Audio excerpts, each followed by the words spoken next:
우리 마음을 정돈하시고 우리 주감사주일 우리 하나님 앞에 예배합니다. 모두 함께 일어나셔서 예배로 부르신 하나님 성에 함께 응답하겠습니다. 우리의 도움은 주님의 이름에 있습니다. 성령의 평강 있을지어다.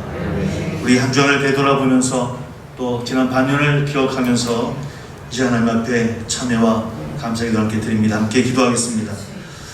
아버지 하나님이여, 신대가 지나간다 정말 그 힘든 대상 가운데서 주님과 함께하셨으면 믿습니다.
사도신경으로 우리의 신앙을 하나님 앞에 고백합니다. 나는 전능하신 아버지 하나님 천재 창조주를 믿습니다. 나는 그의 위대하신 아들 우리 주 예수 그리스도를 믿습니다. 그는 성령으로 잉태되어 동정녀 마리아에게서 나시고 본디오 빌라도에게 고난을 받아 십자가에 못 박혀 죽으시고 장사된 지 사흘 만에 죽은 자 가운데서 다시 살아나셨으며 하늘에 오르시어 전능하신 아버지 하나님 우편에 앉아 계시다가 거로부터 살아있는 자와 죽은 자를 심판하러 오십니다. 나는 성령을 믿으며 거룩한 공교회와 성도의 교제와 죄를 용서받는 것과 몸의 부활과 영생을 믿습니다. 아멘. 우리 찬송가 37장 우리 하나님 앞에 찬양합니다.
우리 교동문 105번 감사절 1번입니다.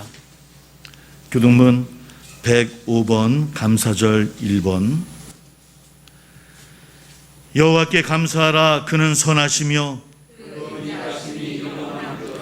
여호와께 감사하고 그의 이름을 불러 아뢰며 그들이 광야 사막길에서 방황하며 거주할 성읍을 찾지 못하고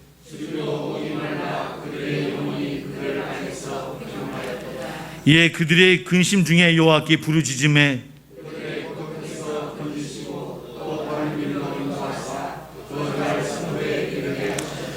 여호와 인자하심과 인생에게 행하신 기적으로 말미암아 그를 찬송할지로다.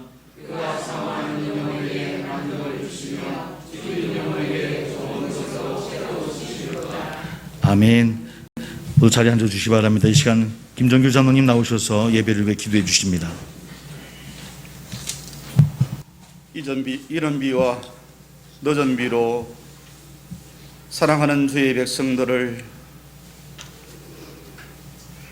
사랑하는 성도들의 삶을 인도하여 주시는 선하신 아버지 하나님께 감사와 찬송과 영광을 올려드립니다. 힘든 팬데믹 속에서 저희들이 어찌할 바를 찾지 못하고 그저 아버지 하나님, 인간의 생각을 쫓아서, 인간의 뜻을 쫓아서 우왕좌왕하며 어떻게 살아야 할지에 대한 고민이 주님을 향한 고민보다 더 큰 우매한 아버지 저희들을 용서하여 주옵소서.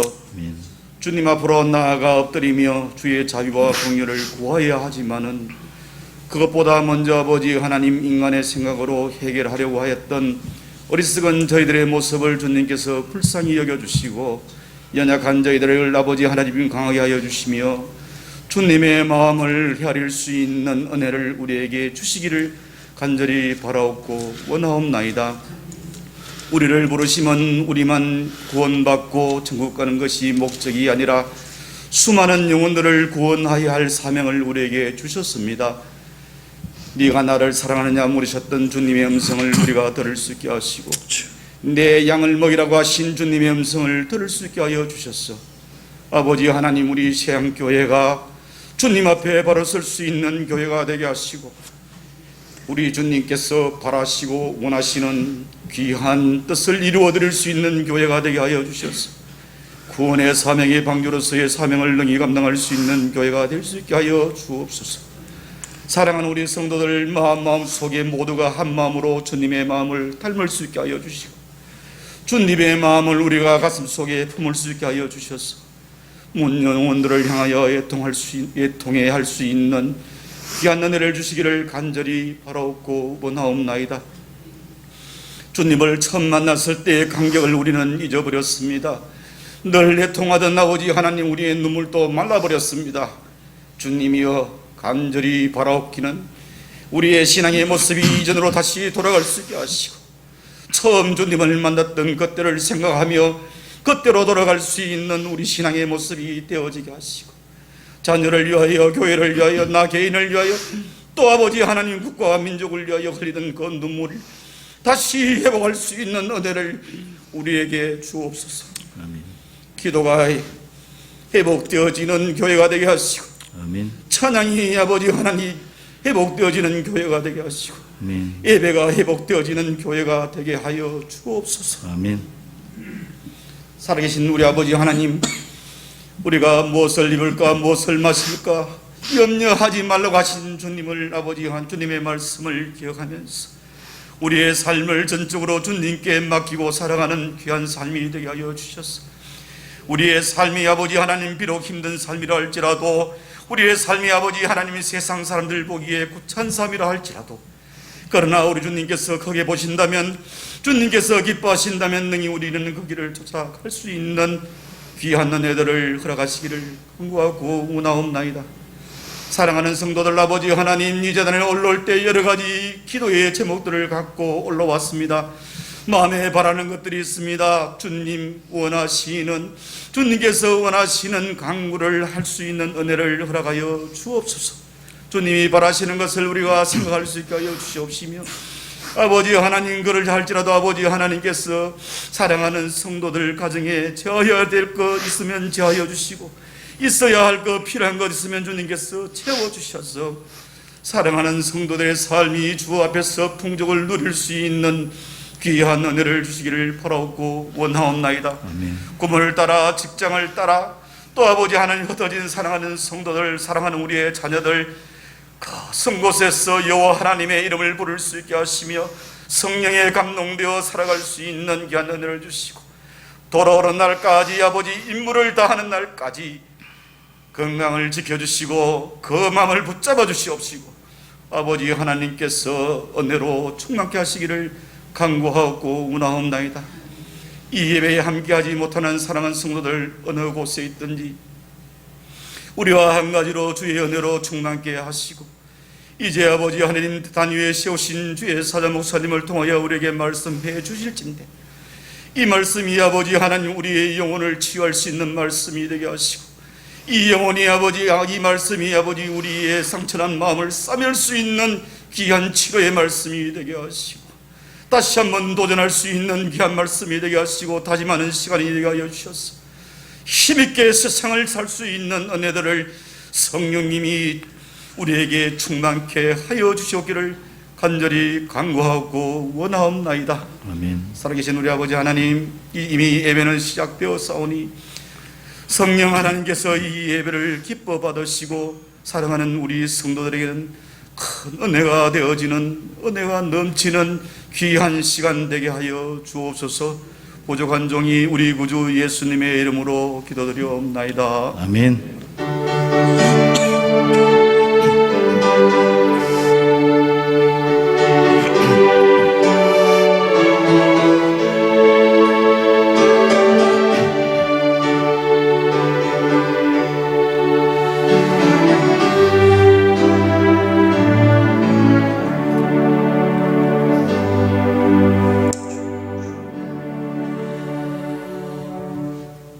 아멘. 우리 찬송가 521장입니다. 찬송가 521장.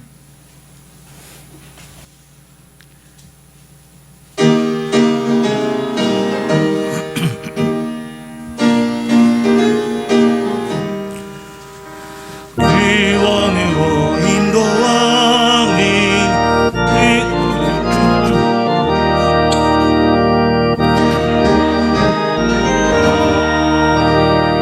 그 길은 참 험하니 우리 몸에 지어 있는 그 더러운 죄짐을 하나 없이 벗어놓고 힘써서 들어갑시다. 구원으로 인도하는 그 좁은 문 들어가 영생으로 인도하는 그 생명길 갑시다. 이 세상에 많은 사람 긴 문으로 들어가 넓은 길로 갈지라도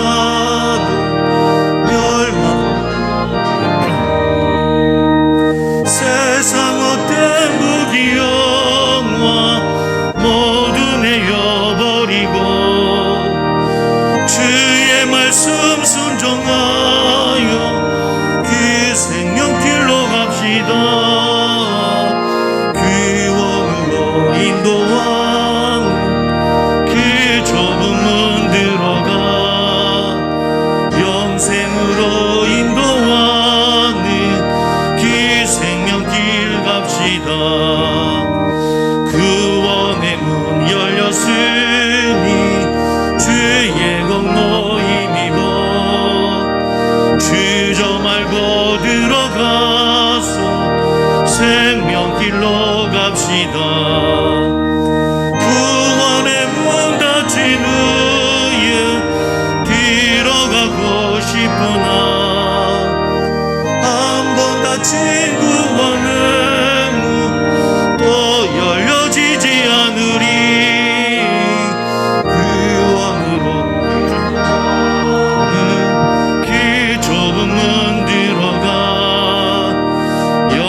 아멘. 우리 교회 소식 잠시 전해드립니다. 늘 세상의 식구들을 위해서 기도해 주시길 바라겠고요. 우리 군복무 중인 또 타국에서 일하시는 성도님도 계십니다. 우리 사업자, 직장에서 늘 기도해 주시기 바랍니다. 성령과 님의 제6주이고 오늘 맥주감사주일로 지킵니다. 우리 지난번에 함께 하신 하나님 인도하심에 감사함으로 드려지는 예배가 되기를 바라겠고요. 7월 오늘부터 방역 지침에 따라 50%내 대면 예배입니다. 그러나 저희들은 아직까지 이 자리 이렇게 유지하며 드리시면 될 것 같습니다. 설교 후에 우리 청차시 함께 갔습니다. 준비하는 마음으로 기도해 주실 바라겠고요. 주일 예배 기도 순서가 게시되어졌습니다. 보시고 순서를 한번 참고해 주시길 바랍니다. 맥주 감사 주일인데 우리 예년 같았으면 수고하셨다라고 서로 위로하며 또 함께 식사하며 친교를 나눌 텐데 아직은 그러지 못합니다. 그래서 교회에서 조그만 떡을 좀 준비했습니다. 우리 예배 후에 가시면서 우리 떡을 하나씩 받아가셔서 맛있게 드셔주시면 감사하겠습니다. 오늘 함께 나눌 말씀을 찾아보도록 합니다. 우리 신약성경 로마서 5장입니다. 로마서 5장 6절부터 10절까지입니다. 신약성경 245쪽이 되겠고요. 로마서 5장 6절부터 10절 말씀.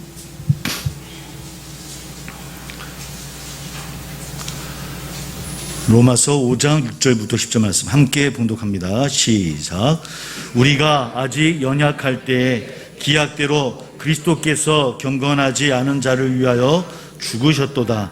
의인을 위하여 죽는 자가 쉽지 않고 선인을 위하여 용감히 죽는 자가 혹 있거니와 우리가 아직 죄인 되었을 때 그리스도께서 우리를 위하여 죽으심으로 하나님께서 우리에 대한 자기의 사랑을 확증하셨느니라.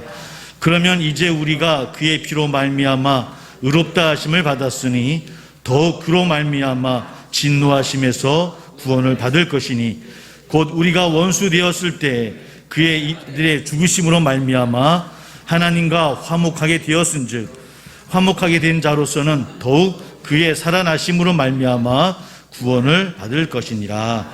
아멘. 우리 시간에는 우리 지난 주에 우리 설교부에 기도하는 가운데 반주했던 그 음악에 대해서 몇 분이 물어보셨어요. 우리 그것을 알려드렸고 우리 장로님께서 또 그 음악을 통해서 함께 특성을 해주시겠다고 말씀해 주셨습니다. 이 시간 우리 김종인 담당 오셔서 우리 특성으로 함께 은혜 받는 시간 되기를 원합니다. 자주 나와서 죄송합니다.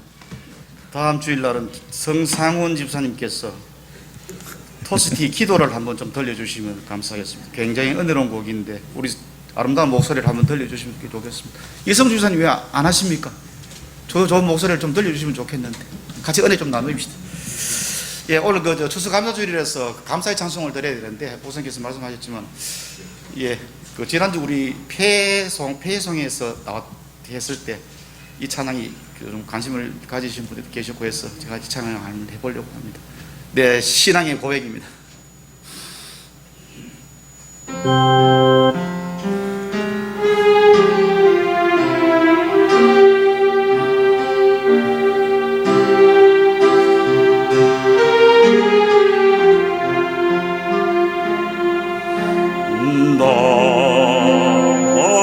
아무것도 없어도 주님이 있고 나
주님 믿고 나 외로워 눈물 흘릴 때 주 하셨네. 나 세상에 약할 때 주는 강하시며 내 가는 길 알지 못하나 주는 다 하시네. 나 방황할 때 주 길 되시고 나 어찌해야 좋을지 모르네.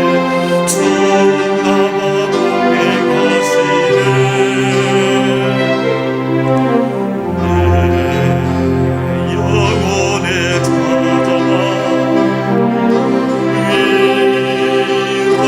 위로하시네. 좋으신 하나님 찬양합니다.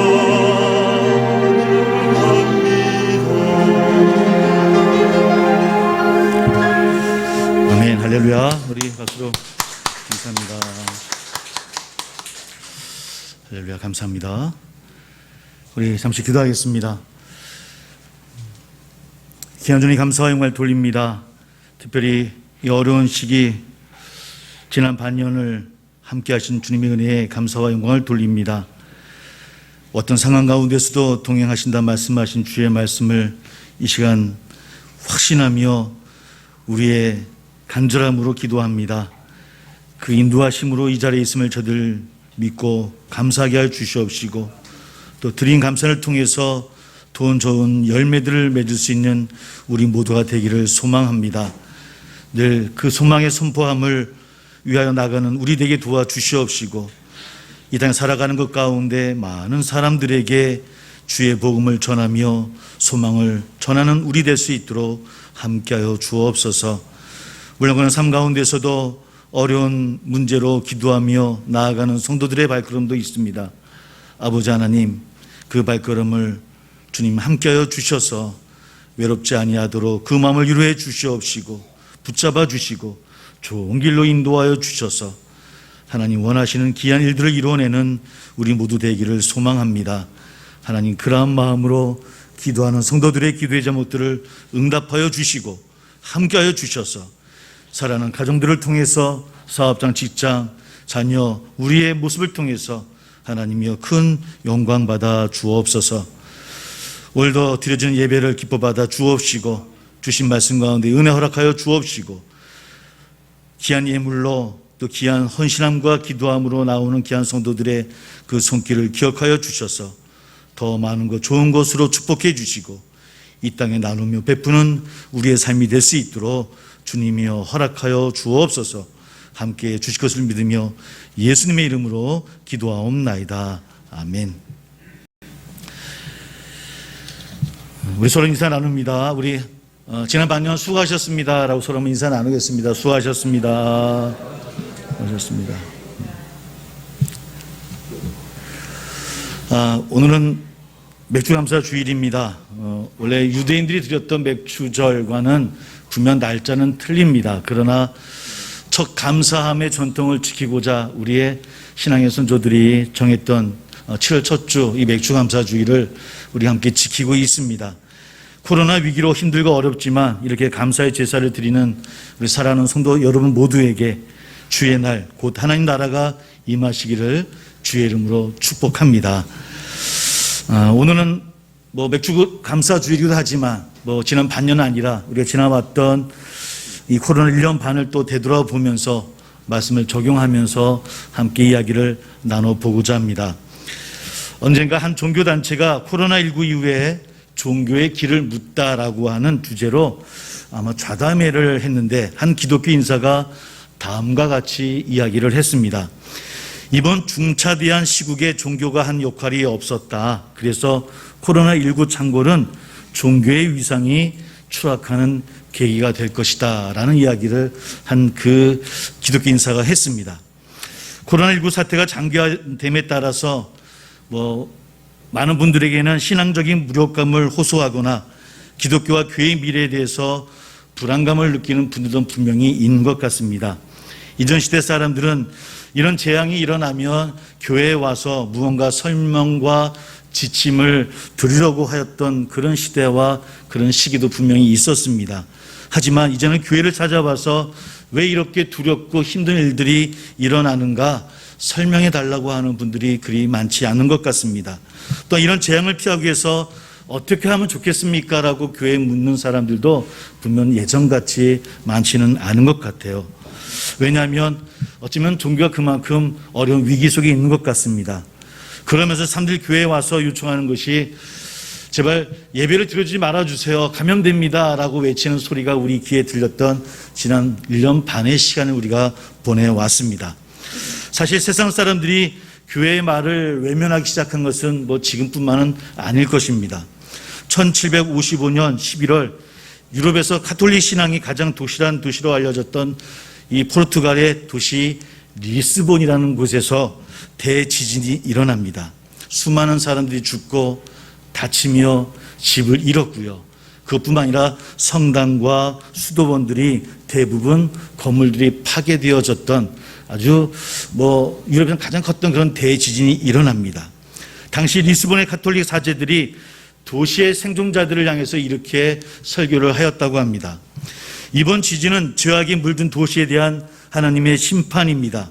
우리는 이제 탐욕과 나태 그리고 개신교 신앙을 기웃거리는 약한 신앙심을 회개해야 됩니다. 라고 가톨릭 사제들이 외쳤습니다. 하지만 같은 시기에 영국과 네덜란드의 신교도 목사들, 그러니까 개신교 목사들은 또 이렇게 상반된 내용의 설교를 합니다. 리스본의 지진은 미신과 우상 숭배를 버리지 못하며 잔인한 종교 재판을 그치지 않는 가톨릭 교회에 대한 하나님의 응징이다 라고 설교를 합니다. 가톨릭에서의 설교와 또 개신교에 대한 설교가 상반된 다른 내용의 설교를 합니다. 물론 각자의 죄 때문이다라고 설교를 하지요.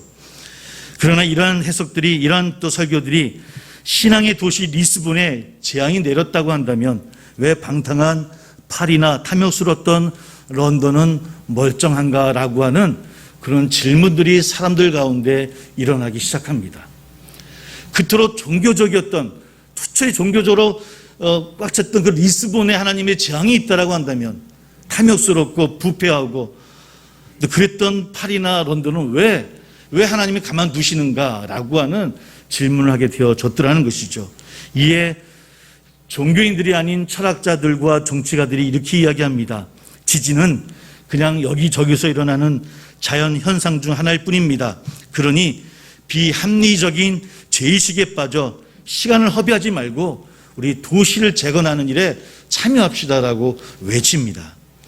이 설득에 오히려 대중들이 호응을 하며 도시 재건에 앞장서게 되어집니다. 이렇게 이성과 과학이 세상의 생각들을 교회보다, 신앙보다 주도하게 되면서 사람들은 조금씩 교회의 메시지에 점점 배척을 하게 되어지죠. 코로나19 사태를 지나면서 이런 배척을 넘어 어쩌면 아예 무시를 당하기도 하고요. 심지어 종교를 시민사회 고통거리로 여기는 사람들도 분명히 생겨난 것을 우리는 느껴지게 되어집니다. 즉 우리의 미래에 대한 위기감을 우리가 가지게 되어지는 것이죠. 그러나 차분히 우리의 지난 경험들을 돌이킬 필요가 있습니다. 정말 그러할까라는 겁니다. 19세기 대부분의 이성주의자들, 즉 이제 종교가 필요 없다, 인간의 이성으로 모든 것을 이룰 수 있어, 유토피아를 만들 수 있어라고 생각했던 이 이성주의자들이 과학혁명이 진행되어지고 사회와 과학이 발전하면서 이제 종교는 멀어지고 지구상에서 소멸될 것이다. 신앙은 이제 없어도 된다. 이성과 자유가 지배하는 그런 유토피아가 이 세상을 지배할 것이다라고 외치기 시작합니다. 하지만 우리가 잘 알다시피 그런 유토피아는 우리 안에 생기지 않았습니다. 그 대신 찾아온 것은, 이성이 앞섰던 그 시대에 찾아왔던 것은 제1차, 2차 세계대전, 또 볼셰비키 공산혁명이었다라고 하는 것을 우리는 기억을 합니다. 그 가운데서도 기독교는 여전히 건재하였고요. 오히려 다양한 모습으로 각 나라와 각 사회에서 역할을 하며 선한 영향력을 펼쳤던 것을 우리는 기억을 합니다. 물론 이번 호흡기 전염병 사태로 인해서 우리 교회가 위기 가운데 있는 것도 분명합니다. 하지만 복음의 말씀에 근거한 영성으로서의 기독교는 절대로 후퇴하거나 위축되지 않을 것이다라고 하는 것을 저는 확신을 합니다. 왜 그렇습니까? 인간의 생존의 근본적 조건이 변하지 않았고 변할 수도 없을 것입니다. 사람은 섭씨 36.5 섭씨 안에서 생존할 수 있다고 하죠. 이것은 과학 이전의 시대나 과학 후의 시대나 똑같습니다. 지금이나 2000년 전이나 몇천 년 전이나 똑같이 인간은 36.5 정도의 체온을 유지하며 살아갑니다. 생존 조건을 위한 것들은 변하지 않는다라고 하는 것이죠. 체온을 유지하기 위해서 음식에 대한 허기를 우리가 느끼게 되어지고 그것을 위해서 살아가는 것이 우리의 모습입니다. 이것은 현실과 과거나 미래나 똑같을 것입니다. 그러나 이런 증상들이 우리에게 공허함을 갖다 줄 때도 있고요. 쓸쓸함이나 서글픔이나 우울함이나 두려움 등의 모습으로 나타나고 하더라는 겁니다. 이러한 것들, 영적 허기짐이 똑같이 생존의 허기짐과 똑같은 모습으로 예전이나 지금도 똑같이 있더라는 겁니다. 성경은 이러한 모습을 하나님에 대한 사랑의 갈증이라고, 허기라고 이야기하고 있습니다. 시편 42절 1절에 저도 늘 기도하는 건데 고백하는 말씀입니다. 하나님이여 사슴이 시냇물을 찾기에 갈급함같이 내 영혼이 주를 찾기에 갈급하나이다 라는 고백이 있습니다. 이러한 인간이 하나님을 갈구하는 이유는 본질적으로 우리 스스로 존재할 수 없는 존재라고 하는 것을 사실은 누가 설명하지 않아도 우리는 알고 있더라는 겁니다. 어떤 철학적으로, 조지신학적으로 우리가 설명하지 않아도 그래, 내가 원해서 내 스스로 내 존재가 되어졌다라고 믿는 사람은 많지 않죠. 우리가 부모를 통해서든 어떻게 타인을 통해서든 누구에 의해서 존재되어졌다라고 하는 수동적인 생각이 우리 가운데 있다라는 겁니다. 사랑하는 성도 여러분, 혹시 누군가 여기 자리에 난 내가 원해서 이 땅에 왔고 내 부모를 내가 택했고 내가 이렇게 나왔다라고 생각하는 분 계십니까? 그런 능동적인 생각으로 살아가는 분 계십니까? 없어요. 사실은 내가 그렇게 태어나졌다라고, 누가 나를 보냈다라고, 그렇게 누가 나를 존재케 했다라고 우리는 종교가 있든 없든 우리에게 생각하고 있더라는 겁니다. 성경은 그러한 것들 우리에게 이야기하고 그러한 모습으로 자리한 우리들이 늘 영적인 허기짐이 있는데 그것을 하나님에 대한 사랑과 갈증과 허기라고 이야기하고 있더라는 겁니다. 그러므로 쉽게 얘기하면 이런 표현이 맞는지 모르겠습니다. 운명적으로 우리는 하나님과 인격적인 관계 안에 있다라고 하는 겁니다. 믿든 안 믿든 간에요. 그 관계성이 자력과 같은 힘으로 말미암아서 우리는 하나님께 끌릴 수밖에 없고요. 그분의 사랑을 갈구할 수밖에 없는 존재가 저나 우리임을 먼저 깨닫는 우리 되기를 소망합니다. 복음성가에 나오는 노랫말처럼 우리는 사랑받기 위해 태어난 존재라고 하는 것, 사랑받기 위해 우리를 창조하신 분이 주님이시라고 하는 것, 이런 고백이 우리 신앙의 처음이 아닐까 한번 생각해 봅니다. 그렇다고 한다면 무엇이 그 하나님의 사랑을 우리에게 확증하는 것일까요? 하나님과의 인격적인 관계 속에 있는 것이고 우리가 그 하나님의 허기짐을 하나님을 통해 하나님의 사랑의 허기짐과 갈급함이라고 한다면 그 사랑은 어떻게 확증할 수 있냐는 겁니다. 어떻게 우리가 그것을 알 수 있을까요? 그분이 나를 사랑하시고 그분이 나와 함께 하신다는 것을 우리가 어떻게 알 수 있을까요? 우리부터 예전에 많이 들었던 간증 이야기 가운데 이런 이야기도 참 많이 있었습니다. 내가 운영하던 어떤 사업이 있었는데 참 안 됐었는데 너무 어려웠는데 내가 40일 기도를 작정하고 기도를 마치는 그 순간 40일이 버틴 그 순간 하나님께서 길을 열어주셔서 놀라운 기적들이 내 삶 가운데 일어났다라고 하나님 나를 사랑하시고 나를 인도해 주신다라고, 하나님은 살아계심이 분명합니다라고 우리에게 아멘을 요청했던 그런 간증의 얘기들 우리는 기억을 합니다. 물론 이런 종류의 체험이 소중하고 또 사실이기도 합니다. 하지만 그것이 하나님에 대한 사랑의 확고부동한 증거는 될 수 없다라고 하는 겁니다. 왜냐하면 이 세상에는 새벽기도 하나 안 해도, 예배 한 번 참석 안 해도, 신앙을 갖지 아니해도 잘 나가는 사업가들, 부한 사람들이 더 많더라는 것이죠. 더구나 그런 체험들 이후에 다른 어려움과 괴로움이 닥쳐오게 되면 그동안 가졌던 확신은 금방 사라져버렸던 것이 저나 우리들의 모습 아니겠습니까? 성경에 좋은 예가 있지 않습니까? 이집트에서 출애굽을 했던 이스라엘 백성들입니다. 하나님 은혜 가운데 노예에서 해방됐던 그들, 그러나 탈출하는 과정에서 엄청난 기적들을 연속적으로 체험했음에도 불구하고 그저 물이 없다는 그 하나만으로도, 마실 물이 없다는 그 하나만으로도 하나님을 원망하고 하나님을 반했던 이스라엘 백성들을 우리는 잘 알고 있습니다. 그게 우리들의 모습이고 우리의 현실의 우리의 모습이죠. 여호와가 우리 가운데 계시냐 안 계시냐, 홍해를 가르시고 10가지 기적을 보여주시며 그들을 구출했던 하나님이심에도 불구하고 마실 물 하나 없는 것 가지고 대체 계시는 겁니까 안 계시는 겁니까 라고 분해하고 원망했던 이스라엘 백성들의 모습이 사실은 저나 우리들의 모습이더라는 겁니다. 제가 고등학교 2학년 때입니다.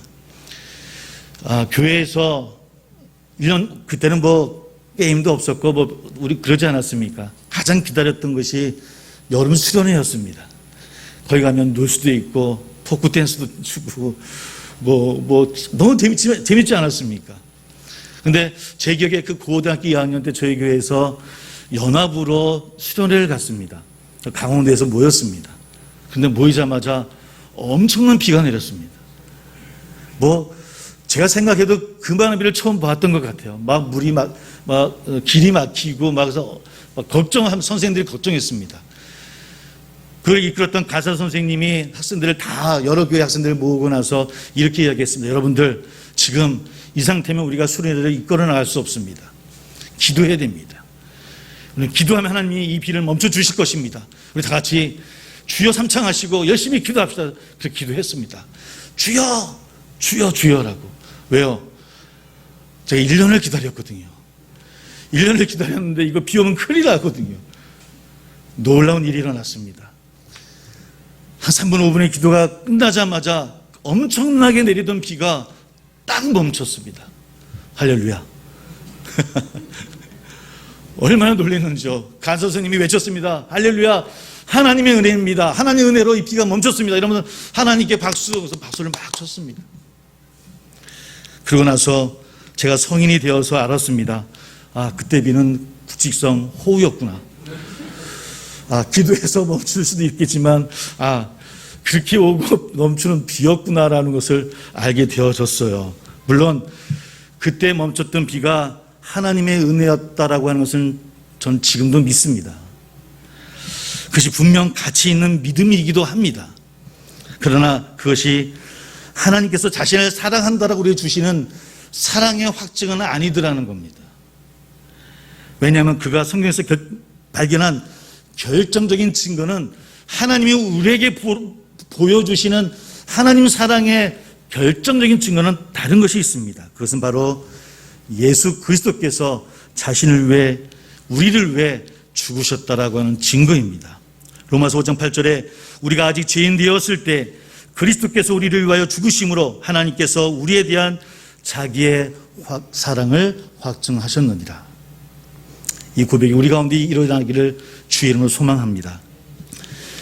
2007년 3월에 서울 신도림의 한 주상복합 신축 현장에서 큰 화재가 있었습니다.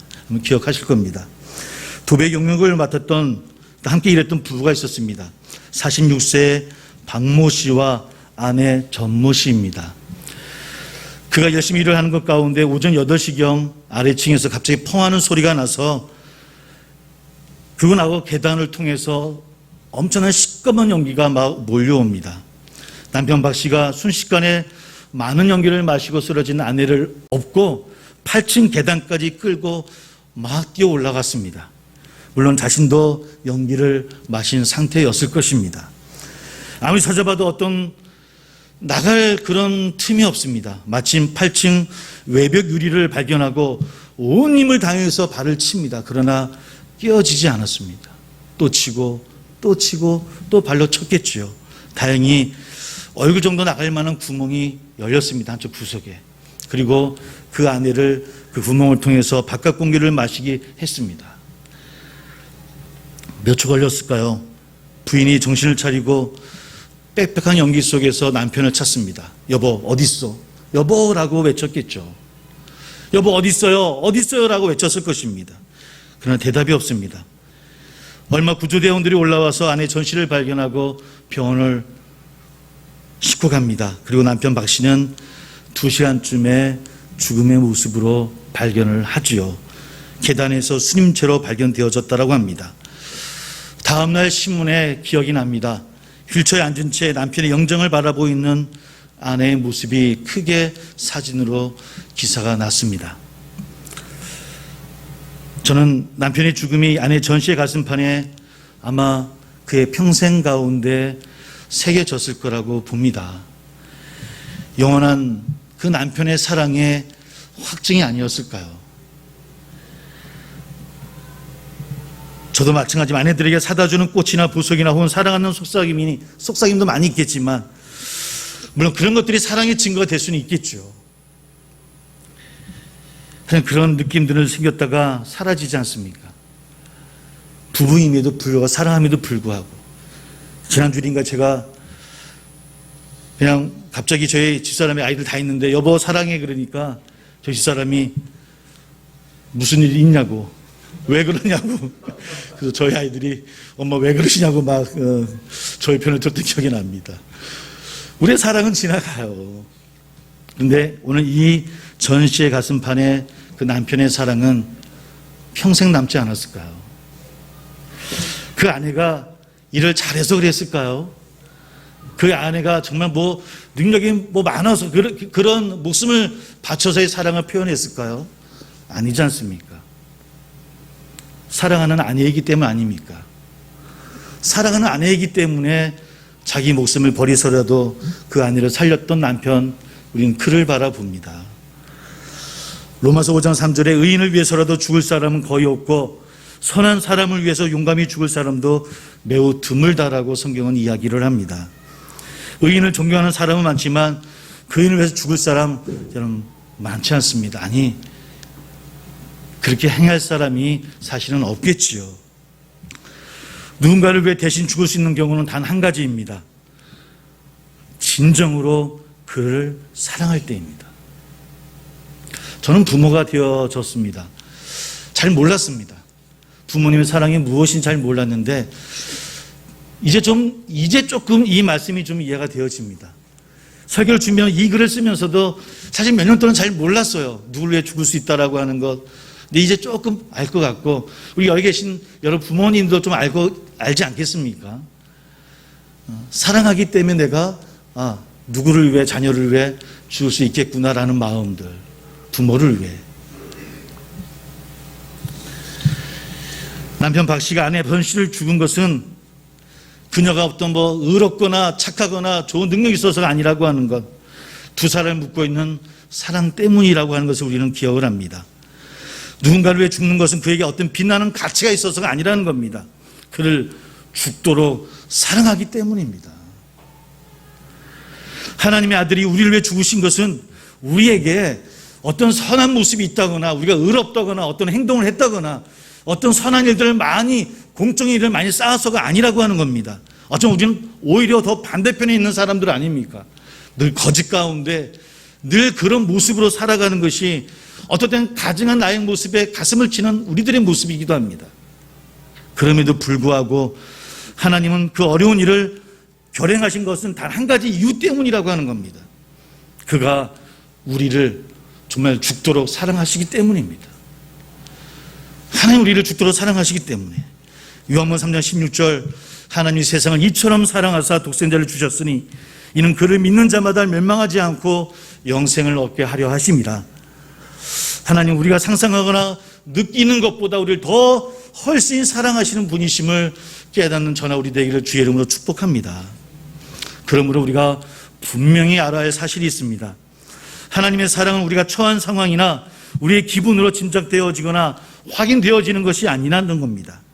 하나님의 사랑은 그분께서 행하신, 우리를 통해서 보여주신 가장 중요한 행동으로 확인되어졌다라고 하는 겁니다. 그 중요한 행동이 무엇입니까? 우리를 위해 대신 죽으신 십자가의 사건이라고 하는 겁니다. 하나님 아들 예수가 누구십니까? 단 5개와 물고기 2마리로 만여 명의 군중을 일시에 먹이시는 하나님이십니다. 그 일로 흥분했던 그 무리들을 물리치고 또 호련히 가시는 주님이시기도 합니다. 달리다금 외치며 한 죽은 소녀를 일으키셨던 주님 아니시겠습니까? 10년 넘게 고생했던 혈루증 앓던 여인을 고치시는 주님이십니다. 걷지 못했던 자를 일으키시는 주님이시고요, 보지 못했던 자를 보게 하시는 주님이십니다.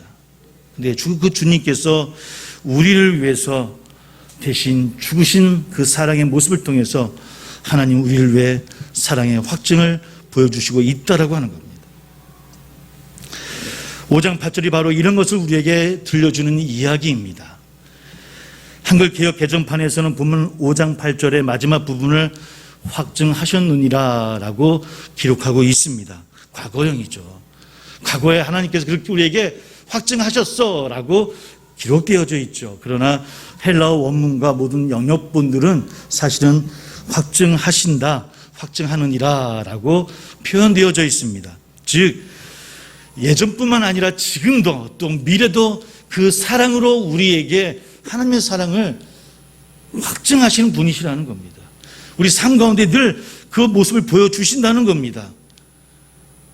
그 말씀은 달리 이야기하면 사랑의 확증으로 보여주시는 하나님께서 2000년 전에만 함께 하시는 하나님이 아니시라 오늘 우리와 함께 하시는 하나님이시라는 겁니다.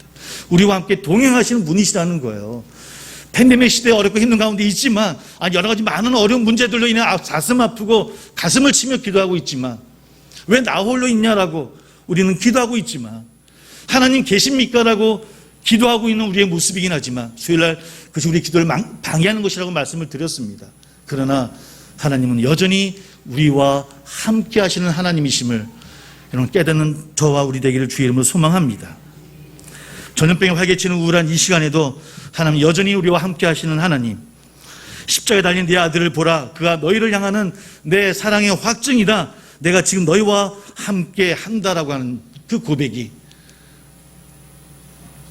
어쩌면 평생 남편 박 씨의 사랑을 평생 사랑의 확증으로 품고 살아가는 그 아내 전 씨의 마음처럼 저나 우리들의 모습이 되어야 되지 않겠습니까? 이것이 이 어려운 시대를 살아가는 지난 반년 우리를 지켜주셨던 하나님의 사랑입니다. 우리가 품고 나가야 될 일들이고요. 오랫동안 우리 역사 가운데 하나님에 관한 대표적인 두 가지의 부정적인 의문이 있습니다. 첫 번째는 네 전능하다는 하나님 도대체 어디 계시냐라고 묻는 사람들이 있습니다. 어려움을 있을 때마다 많은 사람들이. 무신론자들의 조롱조의 질문이죠. 물론 이 질문은 우리가 보기 영적으로 어리석은 질문이기 때문에 크게 우리를 신앙을 흔들리지는 않습니다. 우리는 믿고 있기 때문에. 근데 두 번째 질문은 좀 다릅니다. 그것은 바로 우리 마음속에서 간간히 우리 스스로가 우리에게 질문하는 내용입니다. 과연 하나님은 내 삶과 관계가 있는 분인가? 아닌가라는 질문. 그것이 역사 가운데 늘 우리에게 주어졌던 질문이었습니다. 과연 하나님은 지금 우리의 처지에 관심을 가지고 관여하시는 것인가? 과연 하나님은 우리의 가정의 문제에 관여하고 계시는 것인가? 우리 교회의 문제, 나의 문제에 관여하고 계신가? 이 문제는 그리 간단한 문제가 아니더라는 것이죠. 특별히 지금처럼 두렵고 어려운 시대는 그 질문이 계속 이어집니다. 하지만 하나님께서는 우리의 상황에 분명히 관여하고 계심을 먼저 믿으시기를 주의 이름으로 소망합니다. 우리의 머리카락까지 세어 알고 계신 분이십니다. 코로나 사태도 하나님의 허락하심 없으면 결코 일어날 수 없는 일임을 고백합니다. 근데 문제는 왜 그렇게 하시는지 지금 현재 우리의 지능으로는 우리가 알 수가 없습니다. 저도 아무리 성경을 보아도 왜 이런 일이 우리에게 일으키시는지 잘 모르겠습니다. 하나님의 섭리 가운데 일어나는 일인 것은 고백하겠는데 왜 일어나는지, 왜 이런 어려움을 우리가 겪어야 되는지 잘 모르겠어요. 왜 우리의 생각들은 늘 원인이 있으면 결과가 있어야 되고 원인이 있으면 결과가 있어야 된다는 생각으로 가득 차 있죠. 그러나 하나님은 그런 논리를 넘어서는 하나님이십니다. 우리는 컴퓨터로 모든 일을 할 수 있겠지만 하나님이 행하시는 일들은 그 컴퓨터의 그런 기계적인 과학적인 것을 넘으시는 하나님이시라는 거예요. 알 수가 없어요. 지금 이 순간에도 코로나 바이러스는 물리적 조건만 맞으면요, 가진 사람이든 없는 사람이든 건강한 사람이든 약한 사람이든 다 감염시키고 맙니다. 사람을 구별하지 않냐고 가차없이 공격하는 것이 이 코로나 바이러스입니다. 하나님께서 이 기계적인 자연 법칙들을 왜 그대로 유지하시면서 어떻게 당신의 뜻을 이루어 가시는가 하는 그 문제에 대해서는 우리가 사실은 확고한 답을 줄 수가 없어요. 아까 리스본의 그 대지진을 통해서 그렇게 설교했던 그 가톨릭 사제들이나 개신교 목사들의 그 고백처럼 사실 우리는 답할 수 없다라고 하는 겁니다.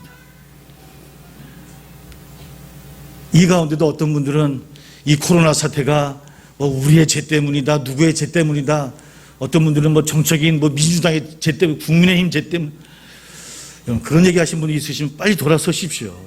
그 말도 안 되는 소리입니다. 우리는 알 수 없어요. 우리는 알 수 없어요. 다만 그러함에도 이 어려운 가운데, 삶 가운데 하나님은 우리와 함께 계신다는 거예요. 그렇게 우리를 하루하루 만들어 가시고 인도하신다고 하는 겁니다. 그런 신앙이 교회를 서게 하고요.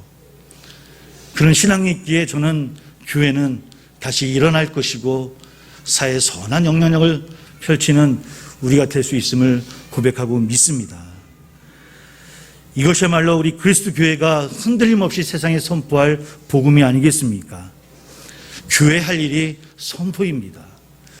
그리스도인들의 삶의 목표가 선포입니다. 뭘 선포합니까? 하나님의 사랑의 확증입니다. 하나님은 우리와 함께 하신다라고 하는 것. 그것이 어떤 이유 때문에 잘 모르겠지만 하나님 섭리 가운데 있는데, 그러나 그 하나님은 그 가운데서 우리를 인도해 주시고 이끌어 주신다라고 하는 것을 담대히 선포하는 것. 그리고 둘째는 그러한 선포함을 우리 삶을 통해서 살아내는 것. 삶을 통해 살아내는 것은 대신 무엇이겠습니까? 하나님의 사랑의 확증을 선포하는 것이라고 한다면 삶을 통해 그것을 선포한다고 하는 것은 그 사랑을 가지고 이웃 사랑을 하는 겁니다. 타인을 사랑하는 겁니다. 지난 1년 반 동안 대부분의 교회들은 이웃들의 건강을 위해서 방역 수칙을 지키면서 잘 지켜왔습니다. 저도 참 마음이 아팠습니다. 가끔 뉴스에서 교회발, 근데 그 교회발이 모임이 카페였고 식당이었어요. 그러니까 예배당에서 모이지는 않았는데 성도들이 식당에서 모였기 때문에 교회발이 되어졌어요. 원통했어요. 얼마나 억울한지요. 제가 밥을 먹기 참 좋아하는 사람인데 밥도 안 들어가더라고요. 원통해서 1년 반을 그렇게 보냈습니다. 우리가 왜 그렇게 보냅니까? 우리가 왜 이렇게 시간을 우리가 우리의 희생을 하면서 보냅니까? 두 번째, 삶을 통해 신실하게 선포하기 위하기 때문입니다. 이웃의 건강을 위해서, 안전을 위해서 우리가 희생하는 겁니다. 그것이 십자가의 사랑을 선포하는 일임을 알기에 우리가 감내하고 나가는 겁니다. 저는 이것이 출발이라고 봅니다. 조금씩 회복되어집니다. 예배도 회복되어지고 만남도 회복되어지겠죠. 근데 진짜 무엇을 해야 된다라고 하는 강박관념에 묶인 우리들이 아니라 그 사랑을 우리의 몸으로 보여주는 삶으로 살 수 있는 우리 되기를 소망합니다. 좀 더 이웃을 품어주시고요. 아껴주시고요. 광고 보다가 광고로 좋은 이웃을 구해달라고 좀 도우라고 ARS 나오시면 찍기도 하시고 어렵지만 작은 것 하나하나 이웃을 사랑하는 그 모습이 하나님의 사랑의 확장해 나가는 일이다라고 하는 것을 여러분 깨닫기를 소망합니다. 하나님 우리와 여전히 함께 하십니다. 지난 반년 함께 하셨고 우리가 또 걸어갈 반년도 또 함께 하시는 하나님이십니다. 두려워하지 마시고 용기 있게 이 여름을 함께 이겨나가는 저나 우리 모두 다 되기를 주의 이름으로 축복합니다. 기도하겠습니다. 함께 기도하며 성찬을 준비합니다. 우리가 매주 드렸던 성찬이지만 어려운 가운데 성찬을 시작합니다. 오늘 말씀을 통해서 하나님 함께 계심을 우리는 그 하나님께 늘 그저 원망하고 분노하기만 했습니다. 왜 그러시냐라고 나와 함께 하시냐라고 기도했던 저희들의 모습입니다. 그러나 하나님은 이미 우리에게 사랑의 확증을 보내주셨고요. 우리와 함께 하신다라고 우리에게 약속하신 하나님이시고 그 약속을 지키시는 하나님이십니다. 이제 우리가 해야 될 것은 하나님 앞에 그 사랑을 신실하게 보여드리는 일이다라고 봅니다. 주님, 그러한 내가 될 수 있게 해달라고 성찬을 준비하며 함께 기도하기를 원합니다. 함께 기도하겠습니다. 아버지 하나님의 시간 우리의 마음을 엽니다. 주님을 바라보게 도와주시고 깨닫게 하여 주시옵소서. 주님 앞에 온전히 이루는 저희들 되게 도와주시고 하나님 앞에 깨달아는 저희들의 마음이 되기를 소망합니다. 주여 주여 도와주시옵소서. 하나님을 이루며 주님을 이루는 저희들 되게 도와주시고 아버지 앞에 온전히 주의 뜻을 이루는 저희들 소망합니다. 하나님 함께 하십니다. 우리와 여전히 우리를 도와주시고 이를 인도해 주시며 일으키실 하나님이신 것을 믿습니다. 우리의 모습을 이끌어 주시며 깨달아갈 수 있는 저희들 되기를 소망합니다. 오 주여, 오 주님 도와주시고 함께하여 주셔서 아버지의 뜻을 이루는 저희들 될 수 있도록 인도하여 주옵소서. 예수님의 이름으로 간절히 기도하옵나이다. 아멘. 사랑하는 성도 여러분, 지금부터 기쁨에 찬 주님의 만찬을 가지려고 합니다. 모든 하나님의 백성들이 동서남북으로부터 와서 하나님 나라에 들어와 함께 이 잔치에 참여할 것입니다. 누가복음에 의하면 부활하신 주님께서 제자들과 함께 식탁에 앉으사 떡을 집으시고 축사하신 후에 떼어 제자들에게 주셨을 때 제자들의 눈이 열려서 부활하신 주님을 알아보았다고 하였습니다. 이것은 주님께서 우리들에게 베풀어 주시는 식탁입니다. 지금은 어려운 가운데 약식으로 개인 키트로 드리겠지만 떡과 잔을 나눔은 우리가 하나님 안에 한 식구임을, 한 형제임을 드러내는 우리의 고백입니다. 기억하시고 함께 이 잔치에 이 성찬에 참여하는 여러분 되기를 소망합니다. 먼저 개인 키트를 열어주셔서 떡을 앞으로 들어주시기를 바랍니다.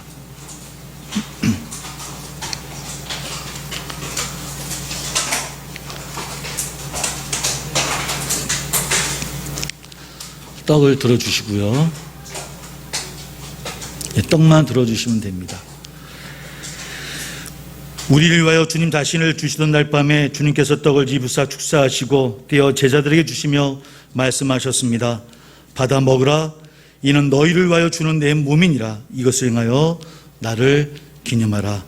주님의 몸입니다. 서로 고백하시면서 우리 함께 떡을 먹습니다. 주님의 몸입니다.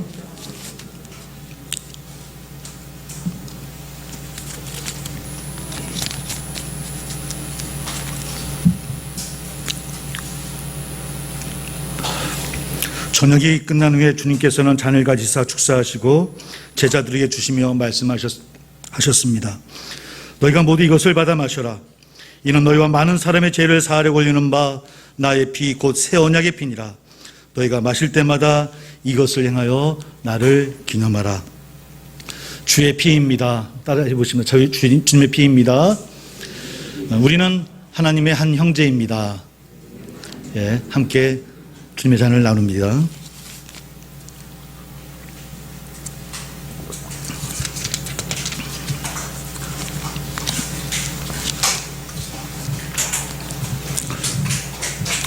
함께 기도하겠습니다.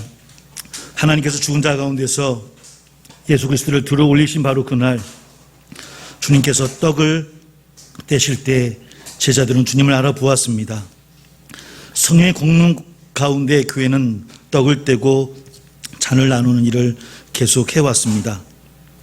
예수 그리스도 안에서 행하신 이 모든 하나님의 전능하신 일을 기념하며 우리를 위하여 그리스도께서 바치신 희생과 더불어 찬양과 감사와 함께 우리들 자신을 거룩하고 산 희생의 제물로 바치기를 소망합니다.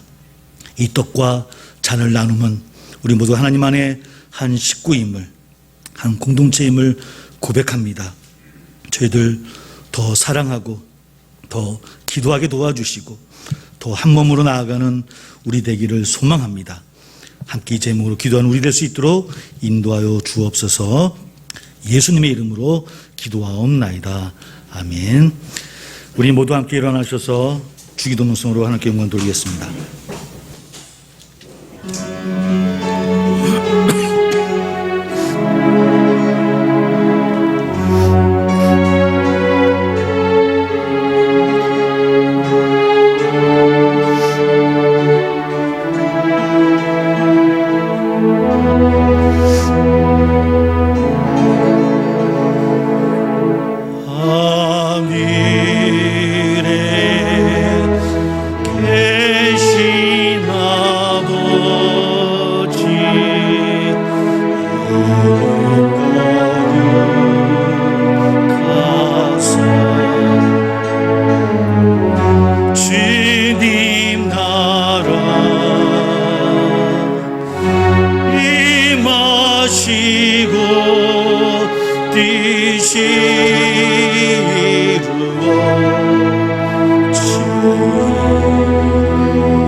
주의 나라 주의 권세 주의 영광 영원히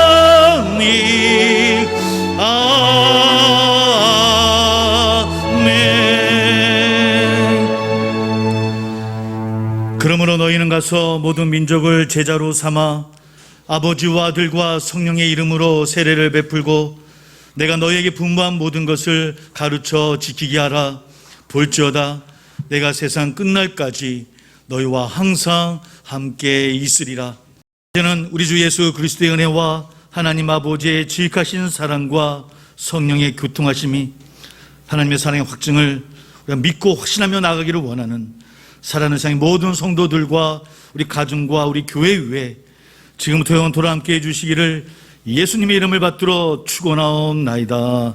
아멘.